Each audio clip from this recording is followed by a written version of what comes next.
खरीदना चाहता था। बाजार में घूमकर थक चुकी इरा ने कहा, ध्रुव, अगर अब तुम्हारी खरीदारी पूरी हो गई हो तो क्या हम घर चलें? ध्रुव ने मुस्कुराते हुए इरा की तरफ देखा और हाँ के इशारे में अपना सिर हिलाया। ध्रुव मन ही मन खुद से कहने लगा, आखिरकार अब वो दिन करीब है जब मैं अपनी खोई हुई शक्तियों को वापस हासिल कर पाऊंगा। लेकिन हकीकत तो ये थी कि उसके साथ कुछ ऐसा होने वाला था जिसके बारे में उसने कभी सपने में भी नहीं सोचा था। कुछ ही देर में ध्रुव और इरा शौर्य महल पहुंच गए। इरा के अपने कमरे में जाने के बाद ध्रुव सबसे ऊपर बने अपने कमरे में चला गया। उसने दरवाजा बंद करके अपनी अंगूठी की तरफ देखते हुए जोश के साथ कहा, आचार्य, देखो, मैं वो सब कुछ लेकर आ गया जो आपने मुझसे लाने को कहा था। ध्रुव के इतना कहते ही उसकी अंगूठी में से एक सफेद रंग की रोशनी तेजी से बाहर निकली, जिसके झटके से ध्रुव जमीन पर जा गिरा। अपने आप को संभालते हुए खड़े होकर उसने कहा, हर बार इस तरह से आना जरूरी है क्या? मुझे कुछ हो जाता तो? ध्रुव की इस बात पर विदुर ने हंसकर उसके इर्द गिर्द घूमते हुए कहा, अब जब तक मैं तुम्हारे साथ हूं, मैं तुम्हें कुछ भी नहीं होने दूंगा। इस पर ध्रुव ने थोड़ा बेरुखी से कहा, हाँ हाँ, ठीक है, वो तो देख ही रहा हूं। पहले तो खुद ही मुझे चोट पहुंचाते हो और फिर खुद ही कहते हो कि मैं तुम्हें कुछ नहीं होने दूंगा। फिर अगले ही पल ध्रुव ने अपने बेड के सामने रखी टेबल पर सारा सामान रख दिया और पूरे जोश में कहा, ये देखो, आपने जो जो सामान लाने को बोला था मैं वो सब कुछ लेकर आ गया हूँ। अब आप जल्दी से मेरी ट्रेनिंग शुरू कीजिए। अच्छा लग रहा है तुम्हारा ये जोश देखकर, मुझे सचमुच बहुत अच्छा लग रहा है। अगले ही पल विदुर ने ध्रुव को ऑर्डर देते हुए कहा, जाओ, जल्दी से एक बड़े से बर्तन में गर्म पानी लेकर आओ। आचार्य के मुंह से ये सुनकर ध्रुव को थोड़ा सा अजीब लगा, लेकिन वो उनकी बात मानते हुए कुछ ही देर में एक बड़े से बर्तन में गर्म पानी लेकर आ गया। विदुर ने बाजार से लाए हुए सामान में से कुछ जड़ी बूटियों को उस गर्म पानी में डाल दिया। उन जड़ी बूटियों के पानी में घुलने से धीरे धीरे पानी का रंग बदलने लगा और तभी अचानक विदुर ने चुटकी बजाई। उनके चुटकी बजाते ही ध्रुव के कमरे में उसके बेड और उसके टेबल के बीच एक कालीन ने जगह ले ली। उस कालीन पर विदुर ध्यान की मुद्रा में बैठ गए और उन्होंने ध्रुव से कहा, मेरा मुंह क्या देख रहे हो? आकर मेरे सामने बैठ जाओ। आचार्य की बात मानते हुए ध्रुव उनके ठीक सामने कालीन पर बैठ गया और ध्यान से विदुर को देखने लगा। देखते ही देखते ध्यान की मुद्रा में बैठे हुए विदुर की हथेलियों से आग की लपटें निकलने लगी। अगले ही पल विदुर ने अपने दूसरे हाथ की हथेली को उस आग वाली हथेली के ऊपर रखा। ऐसा करने से वो आग बुझ गई। ये सब देखकर ध्रुव का चेहरा खिल उठा। तब विदुर ने ध्रुव की तरफ देखते हुए कहा, अगली बारी तुम्हारी। ये एक बहुत ही साधारण सी टेक्निक है। इसके जरिए मैं देखना चाहता हूं कि तुम्हारे शरीर में ताकत कितनी है। अपना पूरा ध्यान हथेली पर केंद्रित करते हुए जैसा मैं कर रहा हूं वैसा करो। विदुर की इस बात पर ध्रुव भी ध्यान मुद्रा में बैठ गया। अपनी आंख बंद करते हुए ध्रुव ने वैसा ही किया जैसा विदुर ने कहा और देखते ही देखते उसकी हथेली पर आग जलने लगी। आग की लपटें बढ़ने लगी। तब विदुर ने कहा, अपना पूरा ध्यान हथेली पर केंद्रित करो और फिर दूसरे हाथ की हथेली से इस आग को काबू में करने की कोशिश करो। जैसा विदुर ने कहा, ध्रुव वैसा ही करने की कोशिश कर रहा था। देखते ही देखते उसकी हथेली से आग की लपटें और बढ़ने लगी। ध्रुव अब इस आग को संभाल नहीं पा रहा था। तब विदुर ने अपनी शक्तियों का इस्तेमाल करते हुए अपने हाथ को ध्रुव की हथेली पर रखा और उन आग की लपटों को ठंडा किया। अगले ही पल विदुर ने ध्रुव से पूछा, तुम ठीक तो हो ध्रुव? ध्रुव ने कहा, हाँ, मैं ठीक हूं। तब विदुर ने आगे कहा, मैंने सोचा था कि तुम इसमें असफल रहोगे। मुझे तो लगा था कि तुम आग को भी जगा नहीं पाओगे।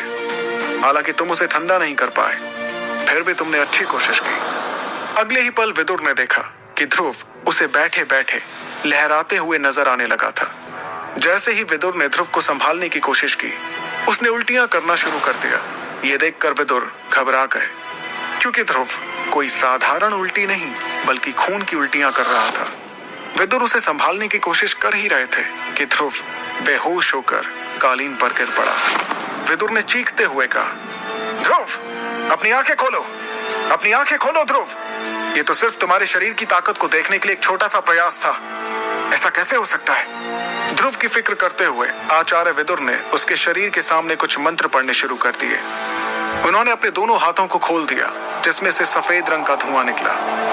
उस धुएं ने ध्रुव के पूरे शरीर को ढक लिया और देखते ही देखते ध्रुव की दोनों आंखें बंद हो गईं और वो गहरी नींद में चला गया। तब विदुर ने उसके चेहरे की तरफ देखते हुए मुझसे कहा, तुम्हारी किस्मत बहुत अच्छी है ध्रुव, बहुत ही अच्छी।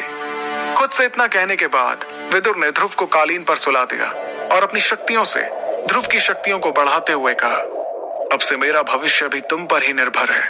कल से तुम्हारी जिंदगी के एक नए दिन की शुरुआत होगी। अगली सुबह जब ध्रुव की नींद खुली तो उसे अपने शरीर में एक अजीब सा बदलाव नजर आया। उसे ऐसा बिल्कुल भी नहीं लगा कि कल की ट्रेनिंग के दौरान वो उल्टी करते हुए बेहोश होकर गिर पड़ा था। कुछ देर के बाद ध्रुव का ध्यान हरे रंग से भरे हुए पानी के जार पर गया। उस जार को देखकर उसने अपने आप से कहा, अरे ये तो शायद वही है जो कल आचार्य गर्म पानी से बना रहे थे। कहीं ये अमृत धारा तो नहीं जिसके बारे में आचार्य ने मुझे बताया था। इतना कहकर ध्रुव उस हरे पानी के जार के पास पहुंचा और उसे गौर से देखने लगा। तभी अचानक उसकी अंगूठी में से एक आवाज आई, तुम बिल्कुल ठीक सोच रहे हो ध्रुव, ये वही अमृत धारा है जिसके बारे में मैं तुम्हें बता रहा था। और अगले ही पल विदुर ध्रुव की अंगूठी से बाहर आ गए और कहने लगे, तुम फिलहाल उससे दूर रहो और मैंने जो तुम्हें कुछ चीजें सिखाई थी उन्हें दोहराते रहो। और हाँ, कल मैं तुम्हें चमकीले काले पत्थर के बारे में कुछ चीजें बताना भूल गया था, उसे ध्यान से सुनो। विदुर के इतना कहते ही ध्रुव ध्यान से उसकी बातों को सुनने लगा। ये चमकीला पत्थर मार्कस के किसी योद्धा का लगता है। इस पत्थर में क्लास 2 टेक्निक छिपी है जिसका नाम है वैक्यूम हैंड। हालांकि इसका लेवल जो है वो लो है। चमकीले पत्थर की यह खासियत सुनकर ध्रुव बहुत खुश हो गया। उसने जोश में आकर कहा, क्या बात है, मैंने कभी सपने में भी नहीं सोचा था कि किसी योद्धा की वैक्यूम हैंड टेक्निक मेरे हाथ लगेगी। आप मुझे कब इसकी शक्तियों का इस्तेमाल करना सिखाएंगे? ध्रुव को इतना खुश देखकर विदुर ने कहा, अरे रुको जरा, पहले मेरी पूरी बात तो सुन लो। विदुर के इतना कहने पर ध्रुव चुपचाप उनकी बातें सुनने लगा। अपनी बात को आगे बढ़ाते हुए विदुर ने कहा, तुम इस वैक्यूम हैंड टेक्निक का इस्तेमाल तभी कर सकते हो जब तुम्हारी शक्ति का सितारा सामने वाले की शक्ति के सितारे से ज्यादा हो। यह बात सुनकर ध्रुव थोड़ा सोच में डूब गया। तभी विदुर ने उसे वैक्यूम हैंड टेक्निक के बारे में एक और हैरान कर देने वाली बात बताई। और सबसे खास बात, पहले तुम्हें अपनी शक्ति को अगले सितारे तक ले जाना पड़ेगा, तभी तुम इस पत्थर में छुपी टेक्निक का इस्तेमाल कर सकते हो। यह सुनकर ध्रुव हैरानी में पड़ गया। उसे हैरान देखकर विदुर ने कहा, अगर तुम इसका इस्तेमाल करना चाहते हो तो कड़ी मेहनत करना शुरू कर दो, तभी तुम इसका इस्तेमाल कर पाओगे, वरना भूल जाओ कि कभी तुम्हारे हाथ मार्कस के किसी योद्धा की टेक्निक आई थी। विदुर की इस बात पर ध्रुव एकदम से जोश में आकर कहने लगा, आचार्य, आप ऐसा कैसे कह रहे हैं? आपको क्या लगता है कि मैं मेहनत करने से डरता हूं? नहीं, ऐसी बात नहीं है। मैं तो बस तुम्हें बताना चाहता हूं, इस चमकीले पत्थर में जो टेक्निक छिपी हुई है, तुम उसका इतनी आसानी से इस्तेमाल नहीं कर सकते हो। इसके लिए तुम्हें अपनी शक्तियों को बढ़ाना होगा। अपने आचार्य की इस बात को सुनकर ध्रुव थोड़ा शांत हुआ। तब विदुर ने उसे एक अच्छी खबर देते हुए कहा, क्या तुम्हें अपने आप में कुछ बदलाव नजर आ रहे हैं? विदुर के ये सवाल पूछते ही ध्रुव को एहसास हुआ कि शायद कल की ट्रेनिंग के बाद वो अपनी शक्तियों में एक सितारा आगे बढ़ चुका था। अब उसकी शक्तियां तीसरे सितारे से चौथे सितारे पर आ चुकी थी। लेकिन ये सिर्फ उसका एक अंदाजा था। ध्रुव अपनी बढ़ी हुई शक्ति को अच्छे से महसूस कर रहा था। वो इस बात की खुशी मनाता उससे पहले ही विदुर ने उसकी मुश्किलें बढ़ाते हुए कहा, मैं तुम्हें एक बात और बता दूं, मैंने जो अमृत धारा बनाई है वो ज्यादा महीनों तक नहीं चल पाएगी। तुम एक बार फिर से बाजार जाने की तैयारी कर लो। अपने आचार्य की इस बात को सुनकर ध्रुव पूरी तरह से हैरान हो गया। उसने हैरानी के साथ कहा, लेकिन अभी तक तो आपने इसका इस्तेमाल करना भी नहीं सिखाया और आप कह रहे हैं कि ये बहुत जल्दी खत्म भी हो जाएगी। क्या मुझे फिर से इन जड़ी बूटियों को खरीदने के लिए पैसों का इंतजाम करना होगा? ध्रुव की इस बात का तुरंत जवाब देते हुए विदुर ने कहा, समय आने पर तुम्हें अमृत धारा की सारी खूबियां पता चल जाएंगी। फिलहाल तुम फिर से पैसों का इंतजाम करने के बारे में सोचो। लेकिन मैं फिर से इतने सारे पैसों का इंतजाम कहां से करूंगा? तब विदुर ने उसे इस परेशानी का हल बताते हुए कहा, तुम चाहो तो अपने बाबा से इसके लिए पैसे ले सकते हो। विदुर की इस बात पर ध्रुव ने परेशान होते हुए कहा, नहीं, मैं ऐसा बिल्कुल भी नहीं कर सकता। मैं अपने बाबा को अपनी किसी मुसीबत के बारे में नहीं बताना चाहता। मेरी वजह से वो पहले से ही परेशान रहते हैं। ठीक है, कोई बात नहीं। अगर तुम अपने पिता से किसी तरह की मदद नहीं लेना चाहते हो तो एक बार फिर से इरा से मदद ले लो। विदुर की इस बात पर ध्रुव ने चिढ़ते हुए कहा, आचार्य, आप ये कैसी बात कर रहे हैं? अभी तक मैंने इरा को पहले के 1000 सोने के सिक्के ही नहीं लौटाए हैं और आप हैं कि एक बार फिर से उससे मदद लेने की बात कर रहे हैं। इस पर विदुर ने बेपरवाह होते हुए कहा, देखो, वो तुम्हें देखना है, लेकिन मैं तुम्हें एक बात साफ साफ बता देना चाहता हूं। तुम जो तीसरे सितारे से चौथे सितारे पर पहुंचे हो, ये इस अमृत धारा का ही करिश्मा है। जब तुम ट्रेनिंग के बाद बेहोश हो गए थे तो अमृत धारा के पानी में लेट कर ही तुम्हारा शरीर फिर से ठीक हुआ है। अमृत धारा की यह खासियत सुनकर ध्रुव पूरी तरह से हैरान रह गया था। उसके चेहरे पर खुशी की लहर दौड़ने लगी। वो अमृत धारा के बारे में कुछ पूछता उससे पहले ही विदुर ने कहा, फिलहाल तुम्हें इसके लिए ज्यादा खुश होने की जरूरत नहीं है। तुम बस इतना समझ लो कि अगर तुम्हें अपनी शक्तियों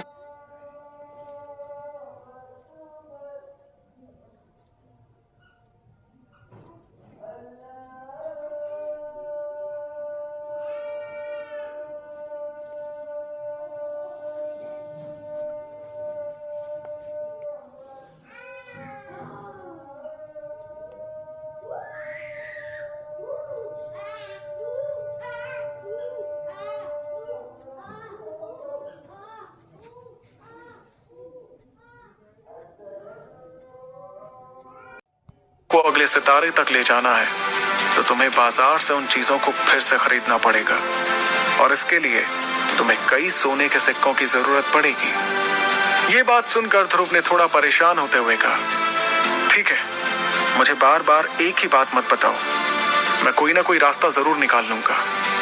इतना कहते हुए ध्रुव अपने कमरे से बाहर निकल गया और इस परेशानी के हल के बारे में सोचने लगा।